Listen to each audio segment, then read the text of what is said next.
It started with a look, the kind that slices through dignity like a knife through silk. A middle-aged black man stepped into the pristine, glass-walled diamond store in downtown Chicago. He wore a simple navy shirt, faded jeans, and scuffed brown shoes. No brand names, no flashy watch, no fancy cologne, just quiet eyes and worn hands. From behind the counter, the store manager Madison looked up. Her eyes narrowed. Her lips curled slightly. "Can I help you?" she asked. Tone clipped.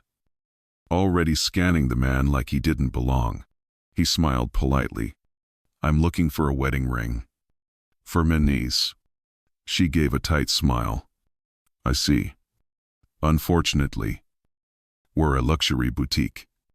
We don't usually carry items in that price range." The man tilted his head. "What price range?"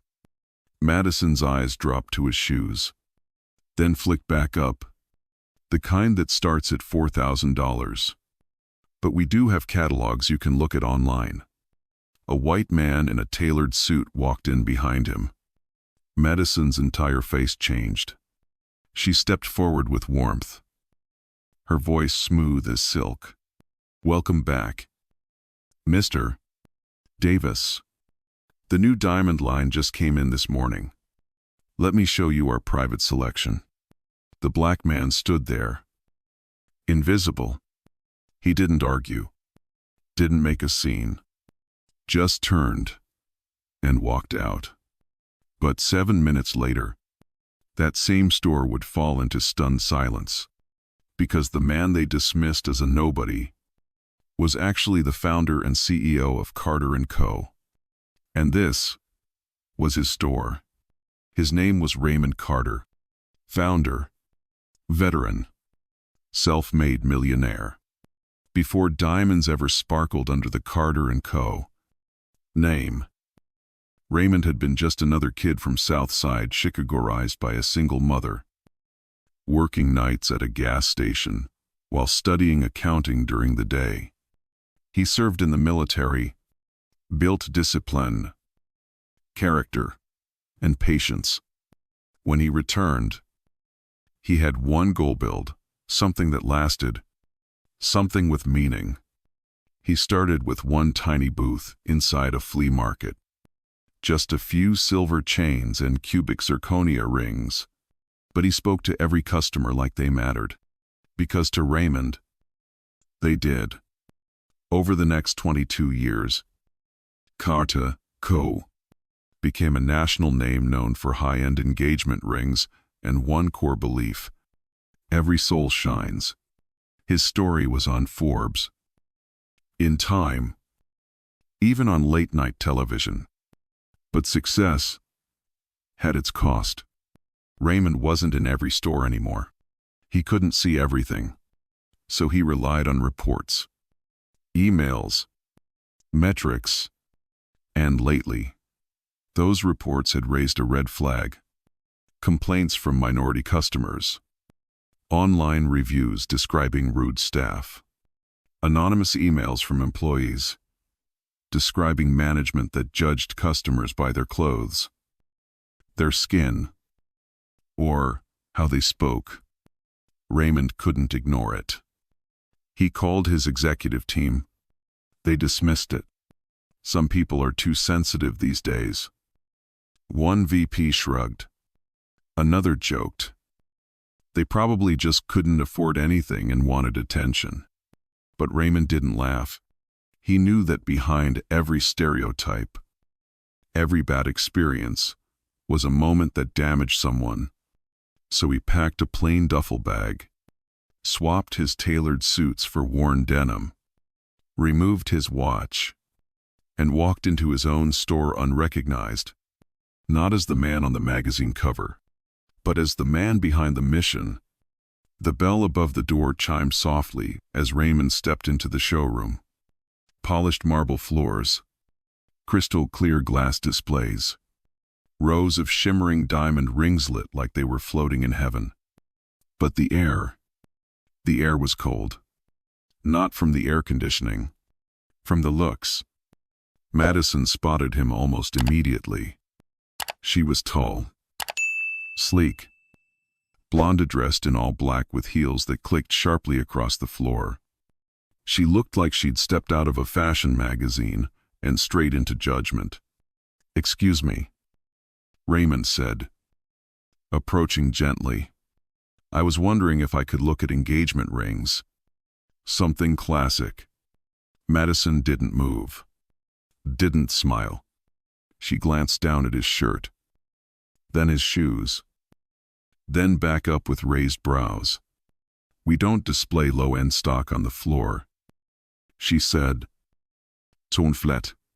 I wasn't asking for low-end." Raymond replied calmly. "Well," she sighed, folding her arms. "Our rings start at 4,000 and go up to 75. Is that something you're prepared for?" "I'm just exploring options," he said evenly.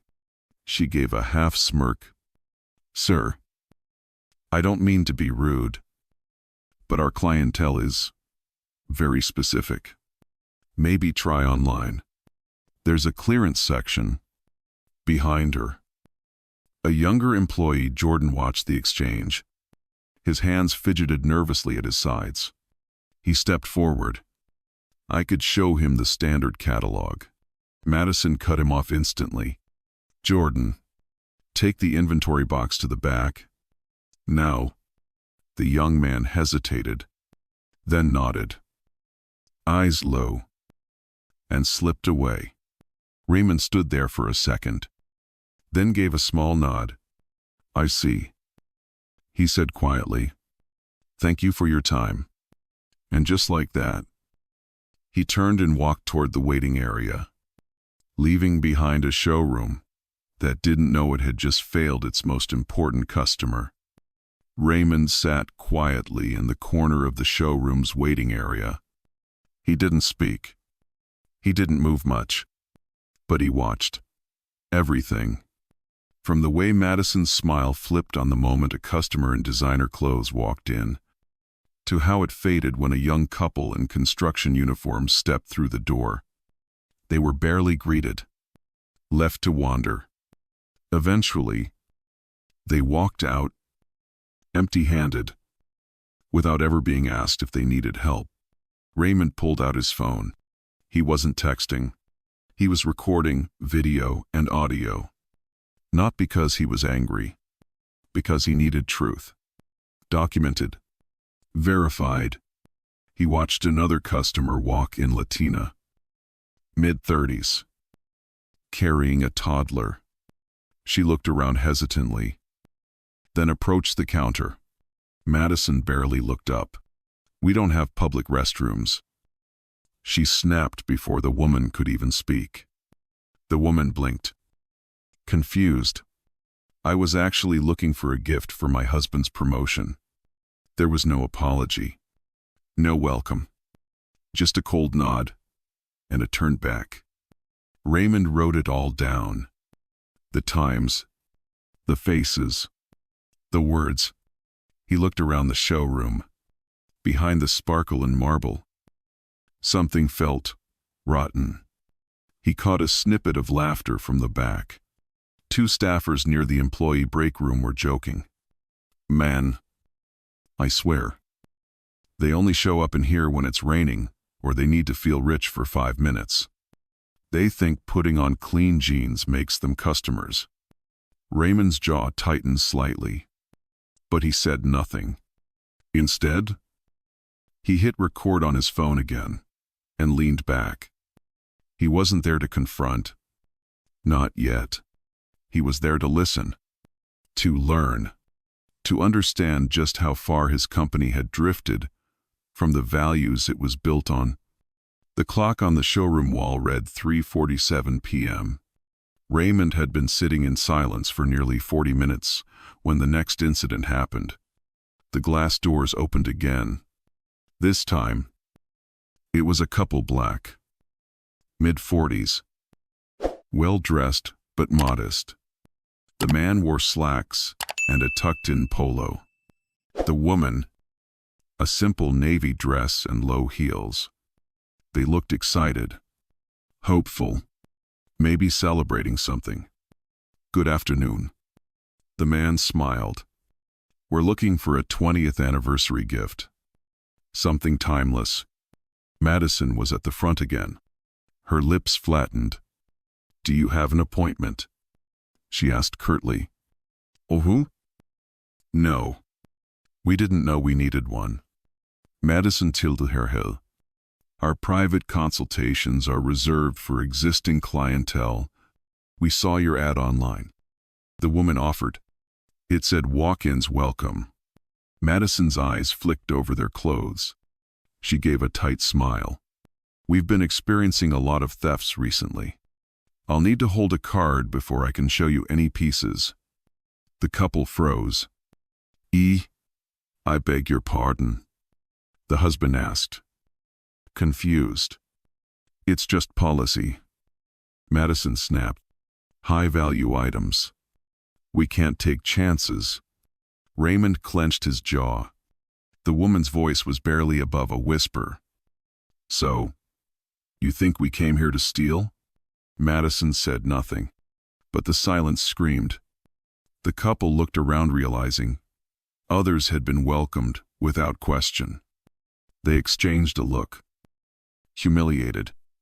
Just then, Jordanthi, young employee, stepped out from the back. He paused. He had heard.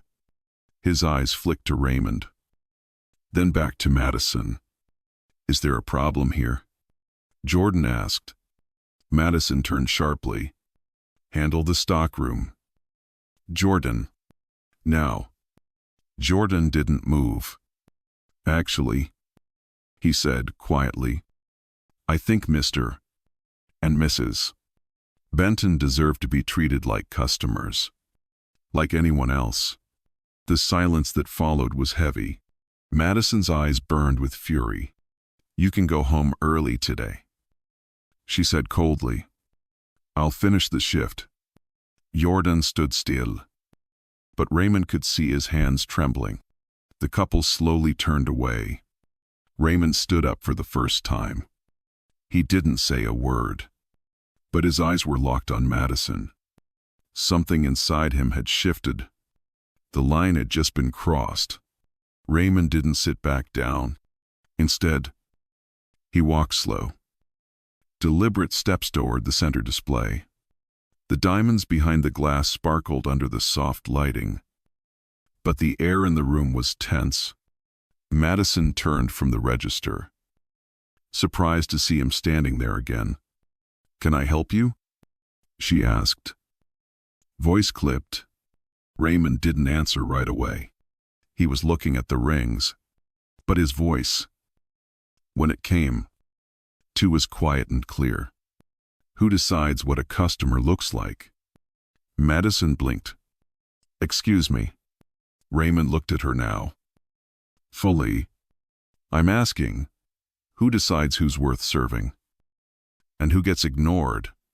Madison scoffed. "Look, sire, I've been working in luxury retail for over 10 years. I know who's serious and who's just wasting time." "And how do you know that?" Raymond asked. "Experience." She snapped. "It's about how they talk, how they dress, how they carry themselves." Raymond nodded slowly. "So, if someone walks in looking tired, or doesn't wear designer shoes, you assume they're not worth your time." "I didn't say that." Madison huffed. "But you didn't have to," Raymond said, his voice low but firm. A pause. The silence stretched. Then Madison folded her arms. "Why are you even here?" "Sire, are you lost?" Raymond looked at her for a long moment. Then, he smiled, but it wasn't warm. "Madison," he said softly, "if I told you I built this company from a flea market booth, would you believe me?" She stared at him, confused. If I told you I know the name of every supplier we've ever used, every store design, every training manual, word for word, would that mean anything to you? Her brows furrowed. Because I do, he said. And I also know when someone forgets the values this brand was built on. Madison took a step back. Who are you? Raymond reached into his pocket, pulled out a slim, black leather wallet, opened it. Inside, a company ID card. Photo. Name. Title. Raymond Carter. Chief Executive Officer. Carter, Co. For a moment, the room didn't move. Madison stared at the ID card like it might burst into flames. Raymond slid it back into his wallet. Calm as ever. He turned slightly and spoke not to her, but into his phone. This is Raymond Carter. Effective immediately. I want the Chicago flagship location closed for internal audit and compliance review. A pause. No exceptions. 24-hour freeze. No sales. No client visits. No media. He ended the call. The store froze. A woman behind the counter dropped a display tray. Jewelry scattered. Another employee whispered, "Oh my God." Madison stepped back. Her lips parted slightly, but no words came out. I tried to find the right time to step in, Raymond said quietly, but the right time kept getting worse. Jordan stood near the entrance now, eyes wide. He took a step forward. Sir, he had no idea. 2. Sorry I didn't speak up sooner. Raymond turned to him gently. You spoke up today, when it mattered most. Jordan nodded, blinking fast. Meanwhile, Madison was still frozen. I didn't know, she began. Raymond stopped her with a raised hand. It's not about knowing who I am. It's about how you treat people when you think no one's watching. She looked like she wanted to vanish. Customers nearby had stopped browsing. The air had shifted from dismissal to reckoning. Raymond looked across the room. This brand was built on respect. For people, for their stories, for their journeys, not just their wallets. No one dared speak. He looked back at Madison one last time. I won't make a scene, he said. But trust me, this moment will not be forgotten. 10 minutes later, they sat across from each other in the break room. No jewelry, no display lights, just a gray table. And truth, Raymond looked tired, not angry, not loud, just deeply tired. Madison sat stiffly, hands clenched in her lap. He slid a small stack of papers across the table. These, he said quietly, are customer complaints, filed over the past 9 months. Most of them mention this location. She didn't reach for the papers. It continued. This one was from a mother who said she was ignored while staff hovered over a man in a Rolex. This one from a Spanish-speaking couple who left because no one spoke to them at all. Madison stared at the table. I didn't know, she whispered. Raymond shook his head. Knowing isn't the problem. It's culture. And culture is what you either set or allow. She looked up, eyes starting to water. I wasn't trying to be cruel, she murmured. I thought I was protecting the brand. Raymond leaned forward slightly. Protecting it from who? From people who don't look like what you expect, who don't fit some imagined profile of wealth. He paused. Let me ask you something. Madison, when was the last time you asked a customer about their story before judging their wallet? She opened her mouth, but nothing came out. I built Carter Co. to be about moments, Raymond said, not margins. We sell symbols of love, of triumph, of memory, not just cut stones. She looked down again. I think somewhere we forgot that, he added softly.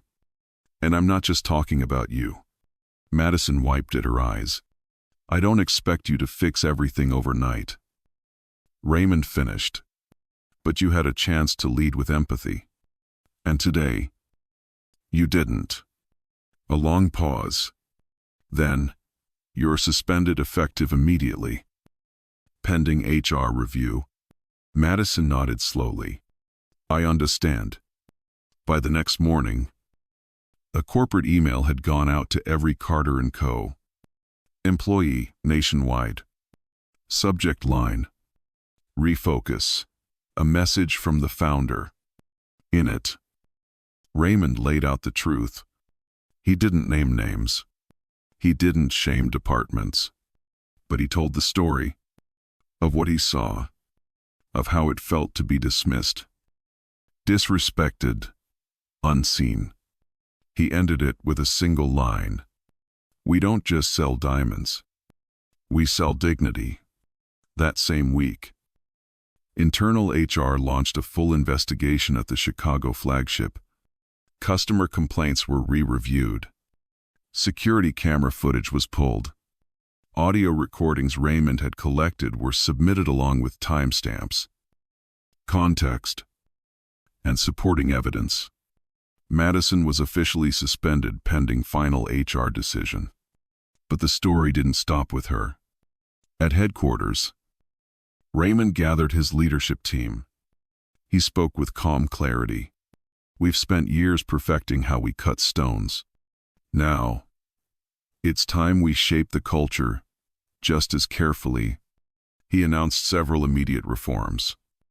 A new customer experience auditing program, mystery shoppers from all backgrounds, mandatory anti-bias training across all 60 stores, monthly anonymous employee feedback systems, a new internal value metric, not just sales, but respect ratings from real customer interactions.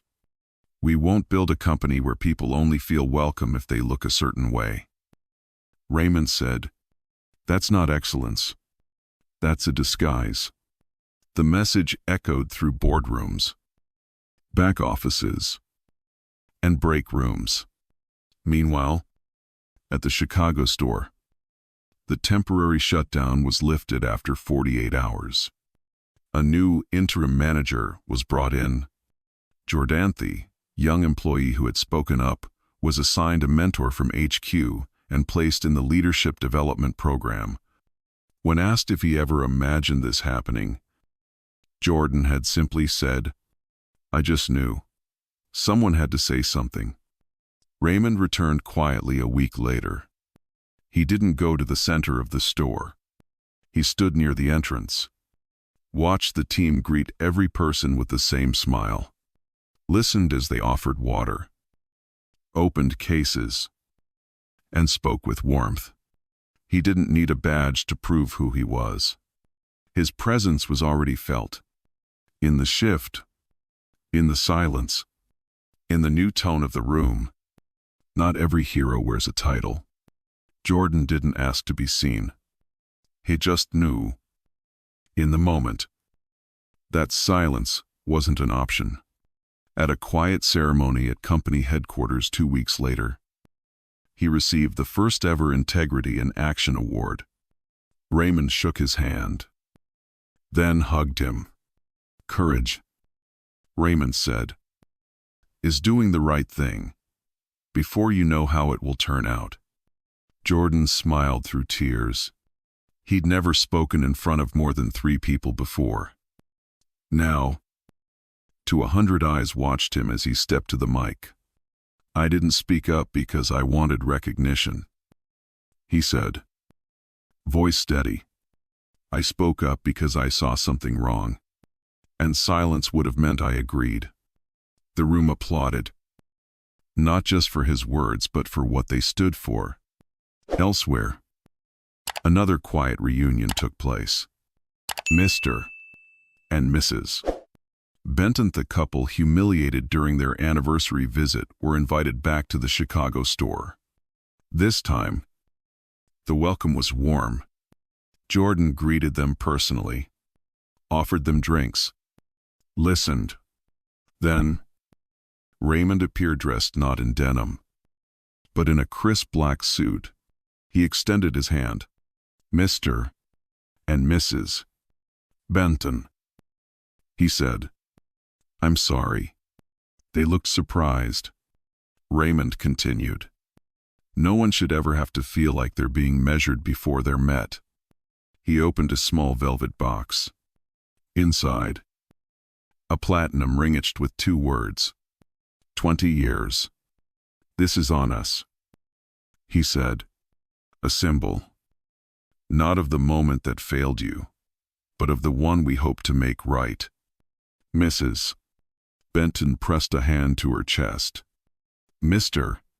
Benton nodded, his eyes full. It wasn't about the ring. It was about dignity. Restored. Raymond stood alone in the flagship store. Long after closing, the lights were dimmed, the diamonds locked away, the noise gone. He walked slowly past the displays, noticing tiny smudges on the glass, worn corners on the carpet, and something else, something deeper. He reached the back wall, where a single framed quote hung.